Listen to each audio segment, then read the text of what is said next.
We live in an era of disruption in which powerful global forces are changing how we live and work. That's how the McKinsey Global Institute began its 2019 World Economic Forum briefing note. It continued to proclaim the rapid spread of digital technologies, the growing challenges to globalization, and in some countries, the splintering of long-held social contracts are roiling business, the economy, and society.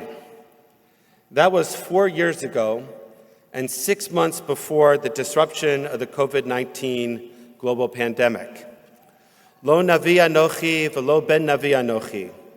I am not a prophet, nor am I the child of a prophet, proclaims Amos. But they all warned us about times like this. McKinsey certainly did. We are living in an era of global disruption, and it does impact every aspect of how we live, how we work, how we relate to each other, how we communicate, how we think, and how we create and comprehend our reality. And if this moment seems harder than previous moments in history, then buckle up, because as futurist Yuval Noah Harari explains, the technological innovation and artificial intelligence are going to accelerate at a pace that we've rarely begun to comprehend. These social disruptions are also impacting the religious landscape of North America, really the religious landscape everywhere. The New York Times ran a series about Americans moving away from religion this summer. The headline of Part 4 explained that the largest and fastest religious shift is well underway. Every religious group, writes Jessica Gross, is trending away from traditional worship. No theological group, age group, ethnicity, political affiliation, educational level, geographic location, or income bracket has escaped the de-churching in America. The data in the US and Canada suggests that this phenomena is particularly prevalent among Jews. We see this regarding prayer, as we spoke about yesterday. We see it regarding synagogue affiliation rates among the next generation, and we see it, quite frankly, in every demographic of Jews. We see it also in a shift from a religious Jewish identity to a Jewish cultural identity. When I was the CEO of USCJ, the network of conservative congregations in North America, I spent a lot of time thinking about how these societal disruptions would affect conservative synagogues. That's why I was especially interested in 2 books that were published this summer. Judaism in the Digital Age by Rabbi Danny Schiff, and Judaism Disrupted, a Spiritual Manifesto for the 21st Century by Rabbi Michael Strassfeld. Both authors argue that the cause of the challenges of Jewish life that we are facing in our day is that the Judaism of mine and many of your and previous generations, the Judaism that we grew up with, was a Judaism that was designed to respond to the challenges and the questions of the 19th century. It is not equipped to handle the challenges of the 21st century, and quite frankly, what is on the horizon. My dad was ordained from JTS in 1965. JTS professor Simon Greenberg would tell all rabbinical students that their job was to explain America to their congregants. In 1965, that made sense. Prior to 1897, there were only 200,000 Jews living in the US, and prior to the Second World War, there were less than 200,000 Jews living in Canada.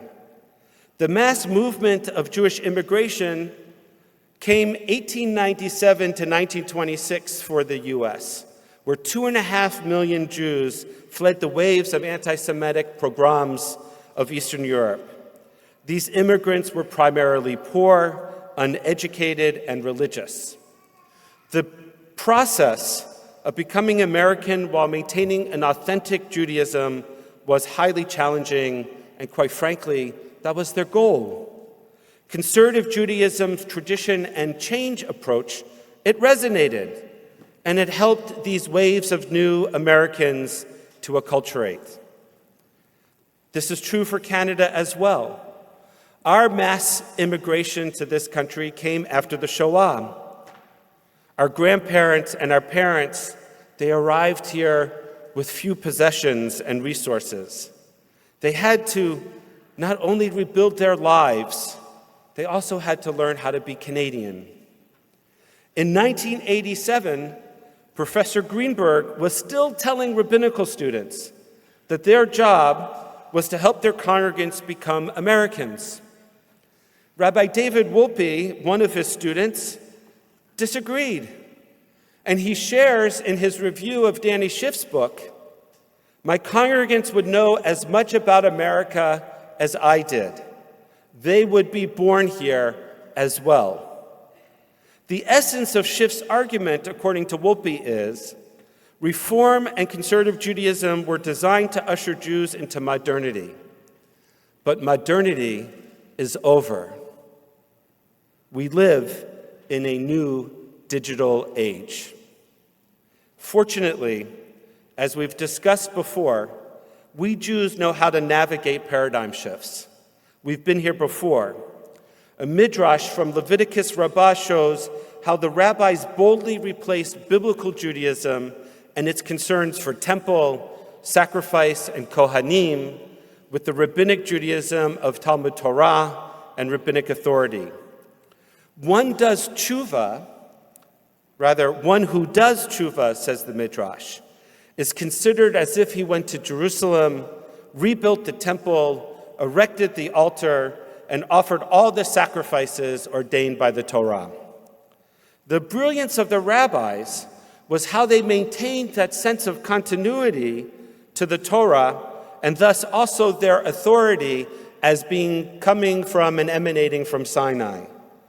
To support their point, they bring a verse from the very Tanakh that they are replacing, and they bring it as a proof text.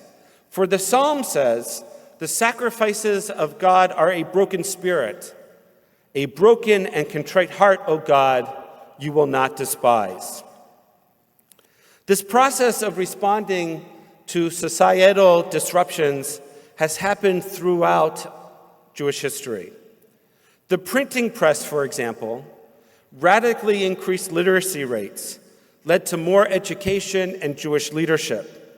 And as my dad is fond of saying, it also led to longer religious services. When everyone has a book in their hand and can read it, you can take your time. And not only that, once it's in the book, you can't take it out. It must be read. And speaking of books, have you ever heard of Sefaria.org? Just about every written word of Jewish text in the last 4,000 years has now been digitized. It's not only digitized, it's easily searchable and hyperlinked. My rabbinic library that I've spent a lifetime collecting and thousands of dollars acquiring is obsolete. Sefaria is revolutionizing how Torah is taught and learned. Add to the mix Zoom, and you can have a chevruta, a study partner, with any person, anywhere, at any time. In today's societal paradigm shift, Judaism is being disrupted like everything around us. Biblical Judaism was about ritual and purity. Rabbinic Judaism was about Torah, Talmud Torah and halakha, Jewish law. The emerging Jewish future is about people. and their ability to access wisdom and practice to live a meaningful life. And as Rabbi Strassfeld says, help us become better human beings. He brings a midrash on Psalms as well to demonstrate his point. Ha'el tamim darko imrat ya trufa. As for God, God's word is purifying, says the psalm. On this, Rav says, the mitzvot were given only so that mortals may be purified by them. For what concern is it to God whether a person eats animals that are unclean or clean? Hence the mitzvot, the midrash concludes, are only given so that mortals might be purified by them. Now I know what some of you are thinking. No, I am not suggesting that this text teaches us that one does not need to keep kosher.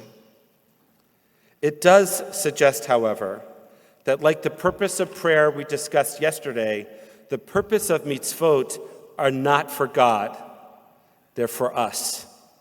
The mitzvot are there to help make us better people.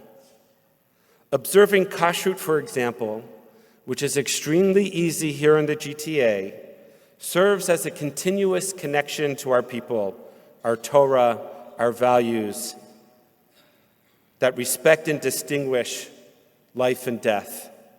Kashrut is a means to embrace holiness in our everyday lives.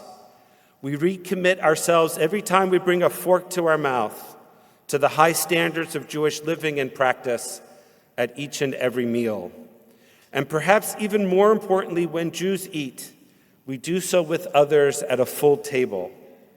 Birkat Hamazon, the prayer we recite after meals, is elevated in holiness when there are 3 people present, and even more so when there are 10, when there's a minyan. Loneliness is the most significant impact and effect of this paradigm shift, especially in the wake of COVID-19. The U.S. Surgeon General, Dr. Vivek Murthy, surveyed the latest data to determine the most serious threat to public health in the U.S., and he discovered that the greatest threat is loneliness. In a national study, 54% of Americans say no one knows them well. 54%. 40% report they feel isolated from others, and 36% reported persistent feelings of loneliness. That number rises to 61% when surveying only young adults. Most distressingly, when high schoolers were asked, do you find yourself feeling persistently hopeless and despondent? 10 years ago, only 28% of high school students would have said yes. Pre-COVID, it was 36%. Now it's 45%. And the numbers are not any different here in Canada, though the research is ongoing in our own country. Loneliness, concludes Murthy, is bad for you physically, as bad for you physically as smoking 15 cigarettes a day. Anecdotally, when we asked those under 40 who have recently joined Beth Tzedec as part of our Generations membership program, what motivated them to do so, overwhelmingly, the answer was a desire to be part of a community. And notably, our spiritual leaders spend most of our time these days in pastoral care and in individual relationship building, dealing with many of our congregants of our community who are suffering from loneliness. People need people. The emerging Jewish future lies in our system of obligations. That's the language of mitzvah, of obligations that are grounded ultimately in human connection. As Rabbi Friar Botzen will also note on Yom Kippur in the mezzanine service, this year marks the 100th anniversary of Martin Buber's book, I and Thou. His insights remain powerful, even radical to this day. And as a critique of modernity, they are astonishing. The more of our lives we spend on screens, in virtual relationships, the more compelling his critique becomes. And the more necessary is an authentic community like that which we are building here at Beth Tzedec. Buber distinguishes between two kinds of relationships, I-thou and I-it. I-thou relationships are characterized by authentic, direct encounters between individuals. They involve recognizing the other person's unique existence and value, fostering deep connections, empathy, and mutual respect. I-it relationships, on the other hand, are utilitarian and objectifying, treating others as a mere means to an end without acknowledging their humanity. My teacher, Rabbi Ed Feinstein, in my first year of rabbinical school, once explained the difference of the two like this. You go late at night to United Bakers. You order toast. You're very clear that you want your toast dry. The waitress, when she brings you your toast, brings it wet. And you lay into her, how could you bring me wet toast when I so clearly said I wanted dry toast? To you at that moment, your waitress is nothing more than a toaster. That's an I-it relationship. Suppose you were behaving with the intention of an I-thou relationship. In that case, you might have wondered about what the experiences the waitress or the chef had before you arrived.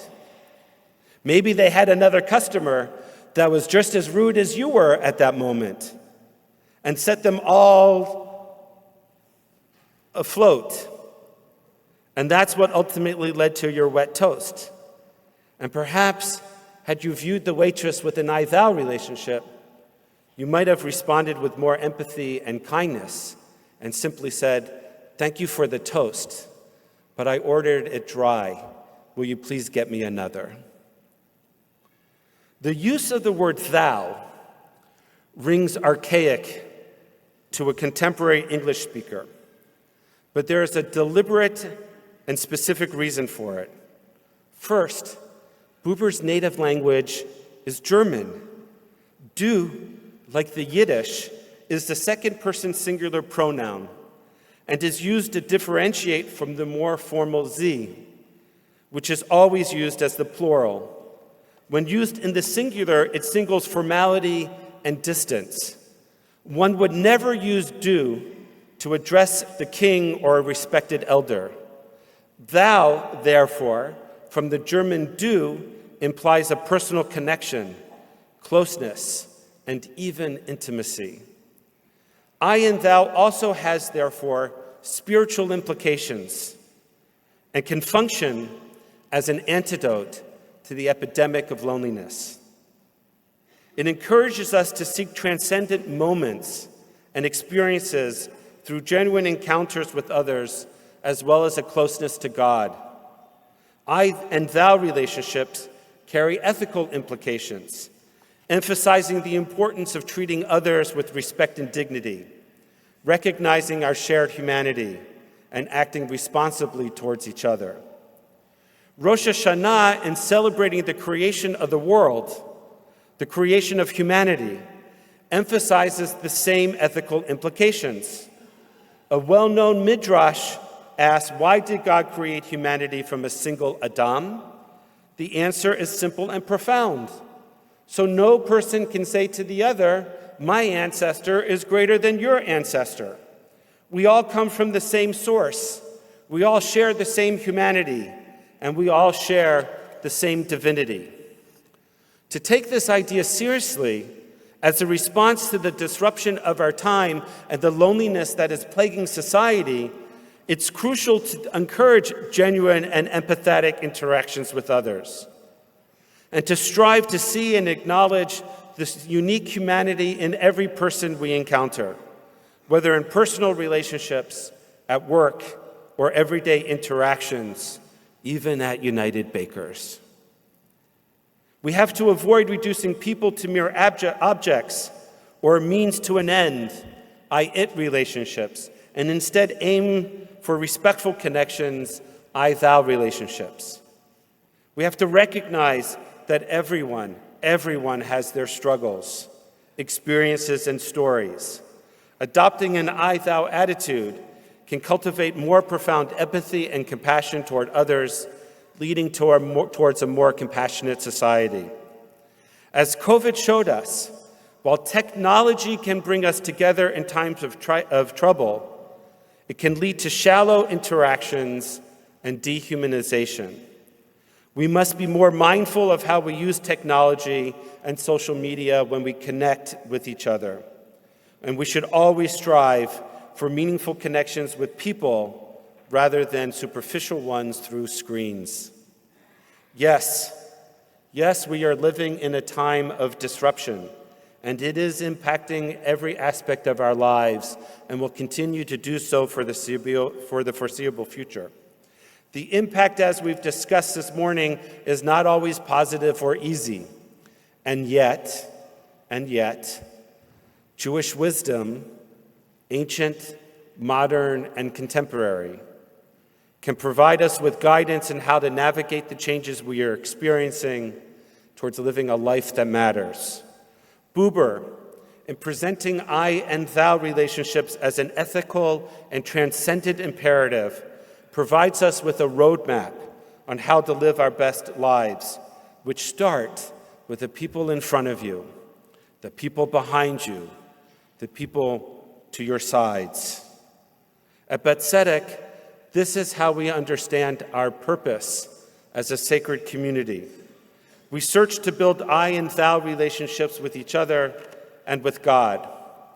During this time of disruption, of moving to the digital age, one thing we can always count on, one thing that will always bring us joy and solace, are our relationships.